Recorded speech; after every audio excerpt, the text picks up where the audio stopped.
అందరికీ నమస్కారం అండి. ఈరోజు కథ. అప్పుడు సమయం సాయంత్రం 6. పక్షులు అలసి సొలసి గూటికి చేరినట్లు అలసిపోయినా అది మొహంలో కనబడకుండా చెదరని చిరునవ్వుతో ఇంట్లోకి అడుగుపెట్టాడు ఆకాష్. అవని, ఓయ్ ఎక్కడా అంటూ. ఎక్కడా తన జాడలేదు. నిశ్శబ్దంగా ఉన్న ఇల్లు ఇల్లాలు లేక బోసిపోయినట్టు ఉంది. వెంటనే గుర్తొచ్చి ఊసురుమంటూ సోఫాలో దిగులుగా కూర్చుండిపోయాడు. ఎందుకు అవని, ఎందుకు ఇలా చేశావు?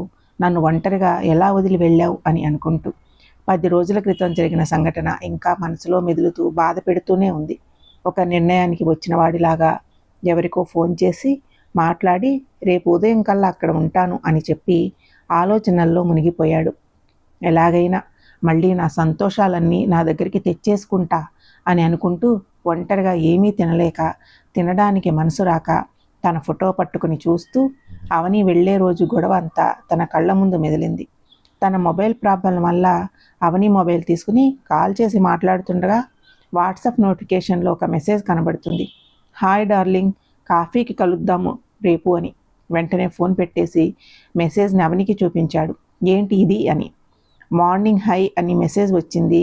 అన్నోన్ నెంబర్ నుండి. ఎవరో తెలిసిన వాళ్ళేమో అనుకుని హై అని పెట్టాను. అంతే ఆకాష్, నిజంగా నాకు తెలియదు ఎవరో.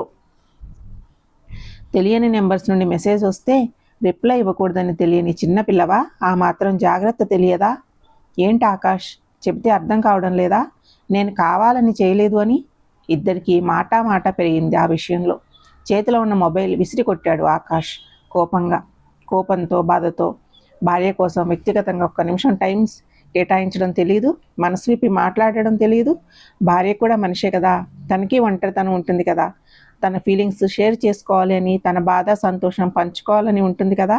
అవన్నీ వదిలేసి భార్య మీద అనుమానంతో రగిలితే, భర్తగా నీ బాధ్యత సరిగ్గా నిర్వర్తిస్తే, భార్య పట్ల ఒక స్నేహితుడిగా అన్ని విషయాలు షేర్ చేసుకుంటూ ప్రాణంలా ప్రేమని పంచుతూ తండ్రిలా రక్షిస్తే ఏ భార్య కూడా అభద్రతకు లోను కాదు. దీనిలో ఏ ఒకటైనా నువ్వు చేస్తున్నావా? కానీ భార్య చాటింగ్లో వచ్చిన మెసేజ్కి రిప్లై ఇస్తే ఓర్చుకోలేక ఫోన్ ఇసిరి కొట్టావు. నా గురించి ఏమనుకుంటున్నావు? అసలు ప్రాణం పోయినా తప్పు చేయను, అది నా క్యారెక్టర్. పెళ్ళి అనేది జీవితంలో ఒకేసారి జరుగుతుంది. అలాగే చావైనా బ్రతుకైనా భర్తతోనే, అది నీతోనే. నేను నీకు మాత్రమే సొంతం. కానీ నా ఆత్మాభిమానం కూడా నాకు ముఖ్యం. నా జీవితంలో ఇంకో మనిషికి స్థానం లేదు. అలాని నీలాంటి అనుమానం మనిషితో కలిసి బతకలేను. అందుకే నేను ఇంకా నీతో కలిసి బతకలేను. నా ఆత్మాభిమానం చంపుకోలేను. నేను వెళ్ళిపోతాను నీ నుంచి దూరంగా అంటూ ఆవేశంగా అంది అవని. వెళ్ళిపోతావా? ఎక్కడికి? ఎక్కడికైతే నీకెందుకు. మళ్ళీ మాత్రం నీ జీవితంలోకి రాను. శాశ్వతంగా వెళ్ళిపోతా. శాశ్వతంగానా? అంటే ఏంటి నీ ఉద్దేశం? పిచ్చి పట్టిందా? పిచ్చి పిచ్చిగా మాట్లాడుతున్నావు. అనవసరంగా గొడవ పెద్దది చేయకు. నోరు మూసుకుని లోపలికి పో. నీలో కొంచెం కూడా ఫీలింగ్ లేదు. అనవసరంగా అన్నాను అన్న బాధ లేదు. మొగ్గుని కదా, ఏం చేసినా చెల్లుతుంది అనే నీ అహంకారం తప్ప. నీలాంటి అహంకారం ఉన్న వ్యక్తి నాకు వద్దు. విడాకులకు రెడీగా ఉండు. ఆశ్చర్యంగా చూశాడు ఆకాష్. ఏంటి విడాకులా? ఏంటి, నీకేమైనా మతిపోయిందా? ఏం మాట్లాడుతున్నావో అర్థమవుతుందా అని అడిగాడు అంతకు మించి సీరియస్గా. అంతలోనే వస్తున్న కోపాన్ని అణుచుకుంటూ వీలైనంత శాంతంగా. నేనేంటో, నువ్వంటే నాకు ఎంత ఇష్టమో నీకు తెలియదా? నేను నిన్ను ఎప్పుడూ తప్పు పట్టలేదు అవని. నిన్ను అనుమానించడం ఏంటే? పిచ్చిదానిలా మాట్లాడకు. నువ్వు బాధపడుతూ నన్ను బాధ పెట్టకే ప్లీజ్. వాడో పరిచయం లేని వ్యక్తి. నీకు అతని గురించి తెలియదు. నాకు నీ గురించి కూడా ఏమీ తెలియదు కదా ఆకాష్. పెళ్ళి అయిన ఈ 12 నెలల్లో కనీసం నీకు ఇష్టమైన కూర ఏంటో, ఇష్టమైన డ్రెస్ ఏంటో, నీ అభిరుచులు ఇష్టాలు ఏవీ తెలియవు ఆకాష్. మనం జస్ట్ పెళ్ళి అయినా కూడా రూమ్మేట్స్లా ఉంటున్నాం అంతే. నీ గురించి నాకేమీ చెప్పలేదు, వదిలే. కనీసం నా గురించి నీకేం తెలుసో చెప్పు ఆకాష్. మీరెవరో తెలియకపోయినా జస్ట్ పెళ్లి చూపుల్లో చూసి నచ్చామంటూ చెప్పగానే సంతోషంగా మీతో 3 ముళ్ళు వేయించుకుని 25 ఏళ్ళు ప్రాణంలా ప్రేమించిన అమ్మా నాన్నలను వదిలి మీరే లోకంగా మార్చుకుని, మీరు నవ్వితే నవ్వుతూ, మీరు బాధపడితే మేము కన్నీళ్లు పెడుతూ, మమ్మల్ని మా అస్తిత్వాన్ని వదులుకుని మీ ఉనికిని మా ఉనికిగా మార్చేసుకుంటాం. అలాంటి మమ్మల్ని మీరు ఎలా చూసుకోవాలి? దేవతలా అవసరం లేదు. సాటి మనిషిలా గౌరవిస్తూ అమ్మా నాన్నలు గుర్తు రాకుండా చూసుకోగలిగితే చాలు. అంతకు మించి ఏమీ అడగం. కానీ నువ్వేం చేశావు? నేనేంటో, నా ఇష్టాలు, కలలు, కోరికలు, ఆశలు ఏమైనా తెలుసా? పోని నా బాధలు సంతోషాలు అవైనా తెలుసా? సమాజం దృష్టిలో మాత్రమే మనం భార్యాభర్తలం, 4 గోడల మధ్య అపరిచితులం అంది బాధగా. అవని ప్లీజ్, ఇప్పుడు టాపిక్ అది కాదు. నీ గురించి నేను ఆలోచించడం తప్ప, నీ మంచి కోరడం అది తప్ప? చెప్పు అన్నాడు కొంచెం ఉద్వేగంగా. జస్ట్ ఒక రాంగ్ కాల్తో పరిచయం, అలాంటి వాడు నీ స్నేహాన్ని అడ్వాంటేజ్గా తీసుకుని పిచ్చిగా బిహేవ్ చేస్తే అది నువ్వు తట్టుకోలేవు. ఆకాష్, నా గురించి నువ్వేం వర్రీ అవ్వకు, నా విషయం నేను చూసుకుంటా. And thank for your concern. నిన్ను ప్రాణంలా ప్రేమించే ఆకాష్, చెప్పాలంటే నాకంటే నువ్వే నాకు ఎక్కువ ఇప్పుడు.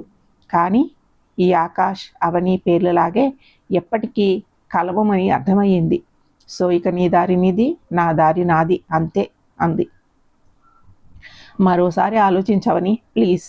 లేదు ఆకాష్, ఇప్పటికే చాలా ఆలస్యం చేశాను. ఈ నిర్ణయం ఎప్పుడో తీసుకోవాల్సింది.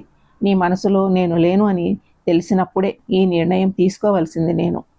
నువ్వు ప్రేమించిన శైలుని కాదని, ఎప్పుడైతే నువ్వు నీ తల్లిదండ్రుల సంతోషం కోసం వారి మాట కాదనలేక ఇష్టం లేకపోయినా నన్ను పెళ్లి చేసుకున్నావని తెలిసిందో అప్పుడే ఈ నిర్ణయం తీసుకుని నా దారి నేను చూసుకోవాల్సింది అంది బాధగా. అవని, శైలు నా గతం. శైలు తన తల్లిదండ్రులను బాధ పెట్టలేక, నా మీద ప్రేమ చంపుకోలేక బాధపడుతూ ఉంటే జన్మనిచ్చిన తల్లిదండ్రులే ముఖ్యమని తనకి నచ్చచెప్పి తనకి వాళ్ళ అమ్మా నాన్న చూసిన అబ్బాయితో పెళ్లి చేయించాను అని నీకు మన మొదటి రాత్రి రోజు చెప్పాను. నువ్వు నా జీవితం అవని నీకు ఎలా చెప్తే అర్థమవుతుంది అన్నాడు బాధగా. నువ్వు ఎన్ని చెప్పినా నా నిర్ణయం మార్చుకోను ఆకాష్. Good bye. అప్పటికి అవని తన అమ్మా నాన్నల ఇంటికి వెళ్ళి 10 రోజులు అయిపోయింది.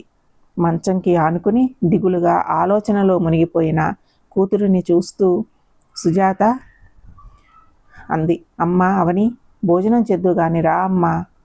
లేదమ్మా, నాకు ఆకలిగా లేదు, తరువాత తింటాను. ఏంటమ్మా ఇది, వచ్చి 10 రోజులు అయ్యింది, ఏం జరిగిందో చెప్పు అంటే ఏమీ లేదు, మిమ్మల్ని చూడాలని ఉంది, అందుకే వచ్చేశాను. ఏం రాకూడదా అంటావు, సరిగ్గా భోజనం చేయవు, నిద్ర పోవు, ఎప్పుడూ ఏదో ఆలోచిస్తూ ఉంటావు. గది దాటి బయటికి రావడమూ తగ్గిపోయింది. మొహం అంతా పీక్కుపోయి ఎలా తయారయ్యావో చూసుకున్నావా అంటూ ఉండగానే సుజాత అన్న భర్త పిలుపు వినగానే కంగారుగా వస్తున్నానండి అంటూ అక్కడి నుండి గబగబా వెళ్ళిపోయింది. కాళ్ళు చేతులు కడుక్కుని వచ్చి భోజనాల దగ్గర కూర్చున్నాడు. అమ్మాయి భోజనం చేసిందా? ఇంకా లేదండి, తర్వాత చేస్తానంది. సరే, రేపు అల్లుడు గారు వస్తున్నారు, తనకి చెప్పు అంటూ భోజనం చేసి వెళ్ళిపోతూ, ఏంటి నీరసంగా కనిపిస్తున్నావు, మళ్ళీ ఉపవాసమా అన్నాడు సీరియస్గా. భయంగా, అది ఇవాళ ఏకాదశి అని నసుగుతూ చెప్పింది సుజాత. నీకు ఎన్నిసార్లు చెప్పినా బుద్ధి రాదా? నీ ఆరోగ్యం మీద నీకే శ్రద్ధ లేకపోతే ఎలా? నీకేదైనా అయ్యి మంచం పడితే నీకెవడు సేవలు చేయాలి? ఇంకోసారి ఏకాదశి అది ఇది అంటూ ఒక్కపొద్దు ఉన్నావో మర్యాదగా ఉండదు, జాగ్రత్త, ముందెళ్ళి తినిపో అంటూ కసిరి లోపలికి వెళ్ళిపోయాడు. అవనికి భోజనం తీసుకుని గదిలోకి వెళ్ళింది సుజాత. అమ్మా, నిన్ను ఒక్క మాట అడగనా? ఎందుకమ్మా ఎప్పుడు నాన్న నీతో ప్రేమగా మాట్లాడరు, ఎప్పుడు విసుక్కుంటూనే ఉంటారు, అయినా నీకు కోపం రాదా? ఎందుకు సర్దుకుపోతావు? మాటకు మాట చెప్పొచ్చుగా. నీ మీద ప్రేమ గౌరవం లేని మనిషితో ఎందుకు ఇన్నేళ్ల నుంచి అవమానాలు పడుతున్నావు? తన కోసం ఎంతో కష్టపడి సంపాదించుకుని ఉద్యోగం వదిలేశావు, ఎందుకమ్మా ఇదంతా? తను లేకుండా నువ్వు బతకలేవా? దానికి సుజాత చిరునవ్వుతో అవనికి భోజనం కలిపి ముద్దలు పెడుతూ, మీ నాన్న మాటలు మాత్రమే నీకు కనపడుతున్నాయి అవని, ఆ మాటల వెనుక ఉన్న నా మీద ప్రేమ కనపడడం లేదు.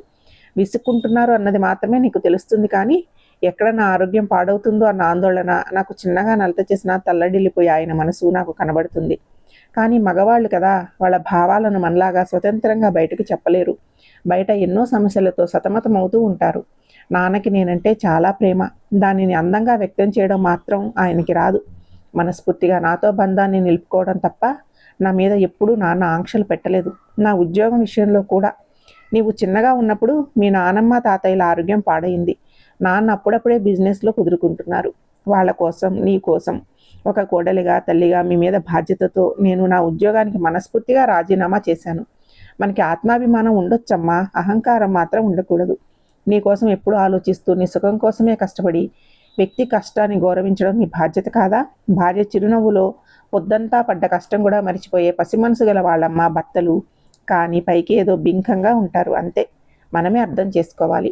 నువ్వు ఒక్క మాట చెప్పు అవని, ఆకాష్ నీతో ఎలా ఉంటున్నాడు? ఎప్పుడైనా నువ్వు అవమానపడేలా మాట్లాడా? నీ మీద చేయి చేసుకోవడం లాంటి పనులు ఏమైనా చేశాడా? నీ మనసును అర్థం చేసుకోకుండా తప్పుగా ప్రవర్తించాడా? చాచా, లేదమ్మా, అలా ఎప్పుడూ జరగలేదు. ఎప్పుడూ నా ఇష్టానికి విలువ ఇచ్చారు. కానీ నేను చెప్పేంతవరకు మాత్రం ఆయన సొంతంగా ఏమీ చెయ్యరు. అంటే సర్ప్రైజింగ్గా కానీ ఏదైనా కావాలి అని చెబితే మాత్రం ఎంత ఇబ్బంది అయినా తప్పకుండా చేస్తారు అన్నది ఏదో ఆలోచిస్తూ. రోజు తప్పకుండా నాతోనే కలిసి భోజనం చేయాలి అనుకుంటారు. నాతోనే ఉండాలి, ఇంట్లోనే ఉండాలి, అంతే. సాయంత్రాలు సరదాగా బయటకు వెళ్దామన్నా కూడా రారు.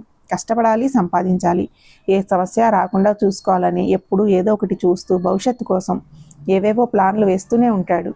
నీ మీద ప్రేమతోనే కదమ్మా, నీ భవిష్యత్తు బాగుండాలని కదా తను కష్టపడేది. కొందరు ప్రేమను మాటల్లో వ్యక్తపరుస్తారు, మరికొందరు చేతల్లో చూపిస్తారు, మరికొందరు గుండెల్లో కొండంత ప్రేమ ఉన్నా అది వ్యక్తపరచరు. అంత మాత్రాన మన మీద ప్రేమ లేదంటే ఎలా? భార్యాభర్తల బంధానికి పునాది నమ్మకం. జీవితంలో ఎదురయ్యే సమస్యలను తట్టుకుంటూ ఒకరినొకరు నిలబడతామన్న విశ్వాసంతో ప్రేమగా బతుకు పండించుకోవాలి. పొరపాట్లు, తప్పులు జరిగినప్పుడు సామరస్యంగా, వివేకంతో నడుచుకోవాలి. తెలివిగా చక్కదిద్దుకోవాలి. ఒకరి కోసం ఒకరు సర్దుకుపోవాలి. అంతేకాని నువ్వెంత అంటే నువ్వెంత అని అర్థం లేని పంతాలకు పోకూడదు. సరే అమ్మా, ఇక పడుకో. రేపు ఉదయం అల్లుడు గారు వస్తున్నారట, మీ నాన్న చెప్పారు. ఆకాష్ వస్తున్నారా? నాకు కనీసం చెప్పలేదు. అయినా నేను ఒక్కసారి కూడా వచ్చాక ఆయనతో మాట్లాడలేదు కదా. తను ఫోన్ చేసినా నేను లిఫ్ట్ చేయలేదు కదా, అందుకే చెప్పలేదేమో. నాన్నతో ఏం మాట్లాడి ఉంటారు? అసలు ఎందుకు వస్తున్నారు అని ఆలోచనలతో సతమతమవుతూ ఎప్పటికో కానీ నిద్రపోయింది. లేలేత బాణుడి కిరణాలు మొహం మీద పడుతుంటే మోము మీద నాట్యమాడుతున్న ముంగురులను ఎవరో సుతిమెత్తగా సవరిస్తున్నట్టుగా తనకి బాగా పరిచయం ఉన్న పరిమళమేదో మనసును చుట్టుముట్టగా ప్రశాంతంగా అనిపించి చాలా రోజుల తర్వాత హాయిగా అలాగే నిద్రపోవాలనుకుని గబుక్కున లేచి కూర్చుంది. ఎదురుగా విష్ణుమూర్తిలా చిరునవ్వులు చిందిస్తూ పడుకుని తననే చూస్తూ ఉన్నాడు ఆకాష్. ఒక్క క్షణం ఇద్దరి కళ్ళు అలా కలుసుకుని విడిపోయాయి. 10 రోజుల తర్వాత తనని చూడగానే అన్ని రోజుల బెంగ మాయమై ఒక్క మెరుపు కన్నీటి రూపంలో కళ్ళల్లో మెరియడం ఆకాష్ దృష్టిని దాటిపోలేదు. వెంటనే బెడ్ దిగి అక్కడి నుంచి వెళ్ళబోయి అవని చేతుల్ని గబుక్కున పట్టుకుని వెళ్లకుండా ఆపి తన చేతులతో అవనిని బంధించి వేశాడు. అవని, ఇది అన్యాయం. నీ కోసం రెక్కలు కట్టుకుని వాలిపోతే నన్ను ఒంటరిగా వదిలేయడం భావ్యమా చెలి అన్నాడు నాటకీయంగా. ఏమీ మాట్లాడకుండా అలాగే తన కౌగిలిలో నిలిచిపోయిన అవనిని మెల్లిగా తన ముందుకి తిప్పుకొని చిబుకాన్ని పైకి లేపి తన కళ్ళలోకి చూస్తూ, నన్ను క్షమించు బంగారం, ప్లీజ్. నువ్వు అలా నాతో మాట్లాడి వచ్చాక నువ్వు అన్న మాటల గురించి చాలా ఆలోచించాను. అప్పటిదాకా నేను ఆ పాయింట్ ఆఫ్ వ్యూలో ఆలోచించలేదు. నిజంగా నువ్వు అంతగా బాధపడుతున్నావని తెలియలేదురా. కానీ ఈ 10 రోజులు నువ్వు నన్ను వదిలిపెట్టి వచ్చాక అనుక్షణం నీ జ్ఞాపకాలతో పిచ్చెక్కిపోయింది. ఎటు చూసినా నువ్వే, ఏం చేసినా నువ్వే. అప్పుడే వచ్చేద్దాం అనుకున్నాను, కానీ ఆఫీసులో ఇంపార్టెంట్ మీటింగ్, అందుకే ఇంత టైం పట్టింది. నిన్న ఈవినింగ్ వర్క్ అయిపోగానే మామయ్య గారికి కాల్ చేసి చెప్పాను వస్తున్నానని. నిజంగా సారీరా అంటూ ప్రాధేయపడుతున్న భర్తని చూడగానే అన్ని రోజుల కోపం కన్నీటి రూపంలో కరిగిపోయింది అవనికి. వెక్కుతూనే, నన్ను క్షమించండి, మీరు చెప్పేది అర్థం చేసుకోకుండా తొందరపడ్డాను. I am really sorry. No, నేను నీ సారీ ఒప్పుకోను అన్నాడు తెచ్చిపెట్టుకున్న సీరియస్నెస్తో.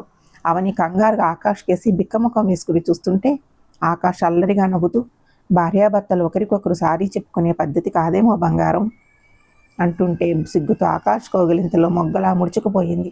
ఎక్కడి నుండో లీలగా పెళ్లి పుస్తకం సినిమాలో పాట వినబడుతోంది. వారికి ఒకరినొకరు తెలుసుకుని ఒడిదుడుకులు దిద్దుకుని మసకేయని పుణ్యమిలా మనసు నింపుకో, శ్రీరస్తు శుభమస్తు అంటూ. ఈ కథ సమాప్తము. ఈ కథను రచించినది విజయలక్ష్మి గారు. మీకు ఈ కథ నచ్చినట్లయితే ఛానల్ని సబ్స్క్రైబ్ చేసుకోండి. ఛానల్లోని మిగతా కథలను ఫాలో అవ్వండి. మీ స్నేహితులకి, బంధువులకి షేర్ చేయండి, లైక్ చేయండి. ఈ కథ గురించి మీ అభిప్రాయాన్ని కామెంట్ రూపంలో తెలియజేయండి. Thank you.